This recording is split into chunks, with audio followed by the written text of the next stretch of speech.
வணக்கம் மக்களே. பாப்பாவுக்கு 5 மந்த் கம்ப்ளீட் ஆயிடுச்சு. அதனால் 5 மந்த்துக்கான ஃபோட்டோ ஷூட் இன்றைக்கி எடுக்கலான்னு சொல்லி ரெடி பண்ணிகிட்டு இருந்தோம். இதுக்கு முன்னாடி பாப்பாவுக்கு ஃபோட்டோ ஷூட் எடுத்திருக்கோம் மந்த்லி. அது நல்லா கோஆப்ரேட் பண்ணியிருந்தால் நல்லாவே ஃபோட்டோ வந்துச்சு. இந்த மந்த்து ஃபுல்லாகவே சொதப்பலாகவே ஆயிடுச்சு. ஏன்னா பாப்பா கொஞ்சம் கூட கோஆப்ரேட்டே பண்ணலை. அங்கே இங்கேயும் ரவுண்ட் அடிச்சு நம்ம எல்லாமே ரெடி பண்ணி வச்சுருக்க ஃபுல்லாக கலைச்சி போட்டு ஒரு வழி ஆக்கிட்டேன். ஏன்டா ஃபோட்டோ எடுக்கிறோம் அப்படிங்கிற அளவுக்கு யோசிக்க வச்சுட்டா. இருந்தாலும் கொஞ்சம் ஃபோட்டோ எடுத்திருக்கிறேன். அது ஆனால் ஃபேஸ் எல்லாம் கிளியராக தெரியல. நான் நெக்ஸ்ட் டைம் எப்படி ஃபோட்டோ எடுக்கலான்னு சொல்லி எனக்கு ஏதாவது கொஞ்சம் ஐடியா சொல்லுங்கள். நான் எப்போவும் வெளியில் வச்சு தான் ஃபோட்டோ எடுப்பேன். இந்த டைம் ரூமுக்குள்ளே வச்சு எடுத்ததுனால கிளியராக இல்லையா எனக்குன்னு தெரியல. ஒருவேளை மொபைல் எடுக்கிறதுனால ஃபோட்டோ கிளியராக இல்லையா அப்படிங்கிறது எனக்கு தெரியல.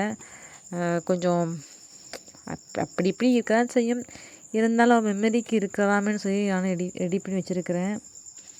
இது எல்லாமே என்னுடைய திங்ஸ் தான். அந்த ஓவர் கோட் அண்டு ஸ்டெத்தஸ்கோப் எல்லாமே என்னோடது தான்.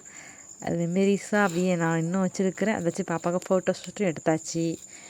இதே மாதிரி அடுத்த ஃபோட்டோ ஷூட்டில் உங்களை பார்க்குறேன். ஏதாவது ஒரு ஐடியா கொடுங்க கமெண்ட்டில். Okay, tata.